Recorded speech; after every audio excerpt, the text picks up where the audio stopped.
Bonjour Joël. Bonjour. Alors ici, vous faites quoi comme fromage en ce moment-là? Là actuellement, pour aujourd'hui, on va faire une fabrication de raclettes. D'accord. On travaille avec des laits frais, mais qui sont de près 24 heures, donc ils sont quand même réfrigérés à 3 degrés. Oui. Donc il faut réchauffer le lait, on réchauffe à 32 degrés. Oui. Combien? 32 degrés? 32, ouais. 32 degrés, on réchauffe et on rajoute, et on fait une maturation en rajoutant des ferments lactiques. Est-ce que vous pourrez expliquer ce qu'est une maturation? Le principe de la maturation, c'est que au départ, donc, surtout là qu'on est parti avec des laits réfrigérés, on a donc des laits qui entre guillemets n'ont pas une acidité très importante. Et sachant que faire du fromage, ça correspond partiellement à faire une fermentation lactique, il faut chercher une acidification du lait. D'accord. Ce qui veut dire que les bactéries se sont bien développées dans le lait. Qu'est-ce que c'est cet appareil et à quoi il sert? C'est un pH-mètre, c'est pour mesurer le degré d'acidité du lait. Donc je vérifie ma maturation. Maintenant, moi j'ai mon lait qui est chaud, qui est à une température de 32, voire entre 32 et 33 degrés. Donc avant d'impresurer, je vérifie l'activité des ferments lactiques. Oui. Qui fait que je suis parti avec un lait qui était à pH de 6,77. Et là je vérifie ma maturation, il faut que j'ai perdu au moins 0,2 points. Donc vous arrivez à 6. Normalement, 6,55. 6,55, là j'ai une maturation très rapide, parce que je suis à 6,48. Vous avez laissé maturer pendant combien de temps? Une heure, on fait normalement une heure de maturation. D'accord. Et qui correspond à peu près au temps de chauffe, puisqu'on part d'un lait à 3 degrés, on monte à 32 et en théorie on a une courbe de chauffe qui est 1 degré toutes les 2 minutes. D'accord. Maintenant, je vais verser la présure, c'est-à-dire que c'est les enzymes de la présure qui vont participer à la coagulation du lait. La coagulation, c'est le phénomène qui correspond à la précipitation des protéines du lait, les catéines qui précipitent entre elles, qui vont faire transformer le lait d'une phase liquide à une phase solide, ce qu'on appelle le coagulant. Et vous mettez quelle dose de présure? 35 cc pour 100 litres de lait. Combien ça va à peu près au niveau du temps de prise? Combien de temps ça va?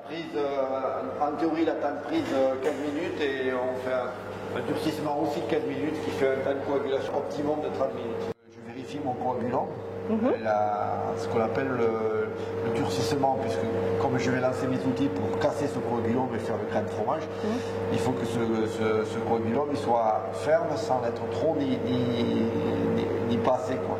Parce que s'il est pas assez ferme, je vais faire un peu trop de purée et avoir de la perte de rendement en faisant ce qu'on appelle de la fine.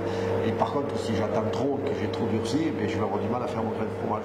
Là, quand je mets ma poche et que je lève doucement, il faut que j'ai une cassure bien nette, bien franche, voilà, qui m'indique que mon coagulant est prêt à être attaqué par les outils. Être tranché. Voilà, être tranché.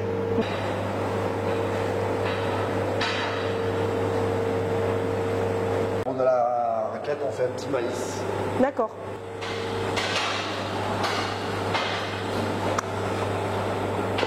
On va commencer par 10 minutes de brassage pour chauffer le grain jusqu'à 35. Au bout de ces 10 minutes, je vais faire ce qu'on appelle un délactosage. Oui. Et ensuite, on rebrasse 20 minutes.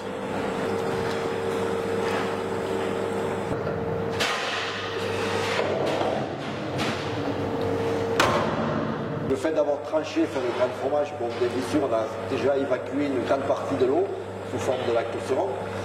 Mais par contre, il faut continuer à sécher ce grain de fromage.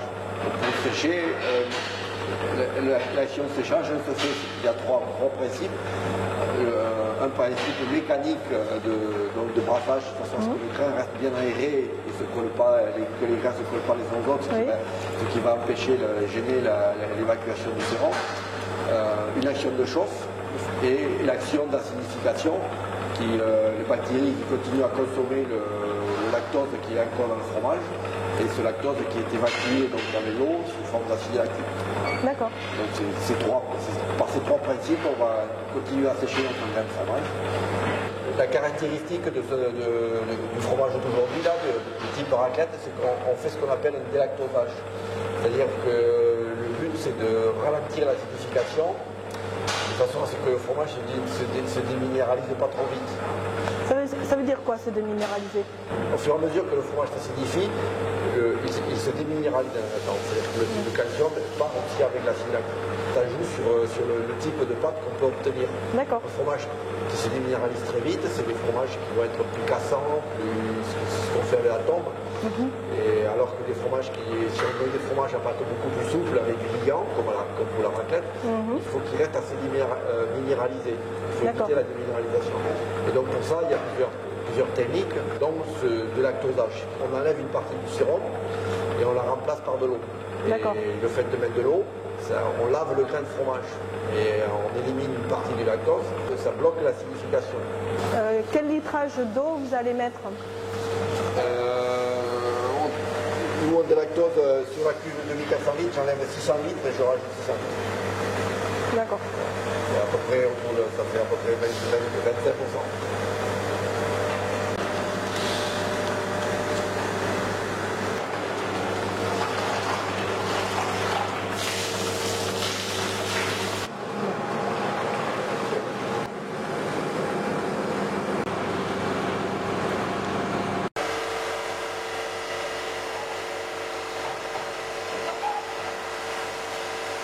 Là, on a envoyé tout le cahier dans un bac qu'on appelle un bac de pré-pressage.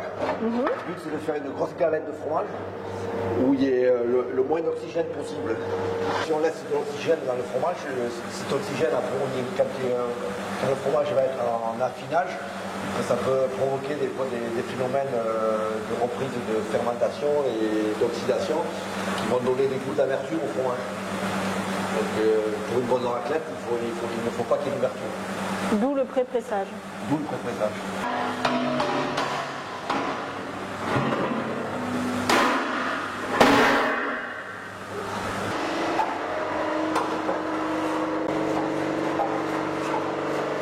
Maintenant, on arrive à l'étape de découpage.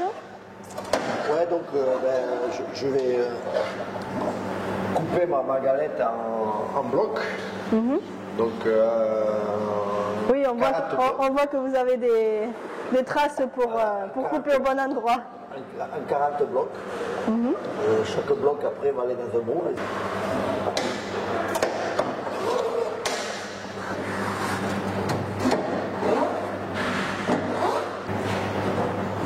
Nous voici à la dernière étape, le moulage.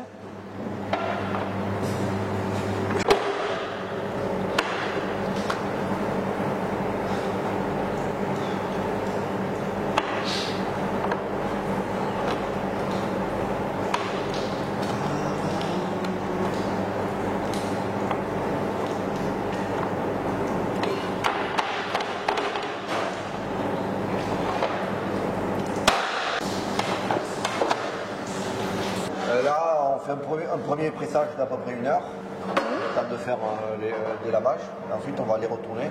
Et après, ils vont rester à la presse jusqu'à demain matin.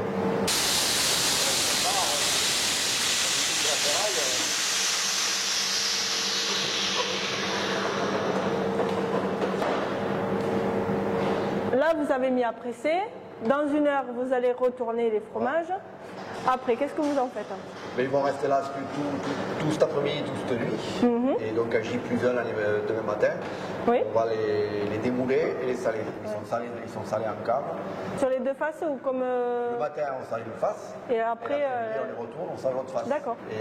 Et à J+2, on les lave un tout petit peu pour enlever le sel qui n'a pas été absorbé. Oui. Les raclettes ne vont pas directement sur planche. Les raclettes, on les laisse ressuyer encore 24 heures. Oui, comme on a vu tout à l'heure. Donc on les laisse ressuyer sur grille pour qu'ils finissent de sécher et on les met sur planche juste après. Le type raclette, donc, il est vendu soit en fromage de consommation classique sous le nom Ramirou, donc là avec un affinage de 2 mois, et soit il est vendu avec une étiquette raclette avec un affinage de 3 mois. Par contre la raclette elle est morgée, parce qu'on ne veut pas de développement, on ne veut pas un affinage de type moisissure, donc elle est morgée à l'eau salée pour faire remonter assez rapidement le pH de surface, de façon à bloquer le développement des moisissures. Et favoriser le développement des bactéries. Une bactérie qu'on appelle le Brevibacterium linens, le ferment du rouge, et c'est ce qui donne donc en théorie cette couleur rouge-orangée. Le premier mois 2 fois par semaine, et ensuite 1 fois par semaine, jusqu'à la vente.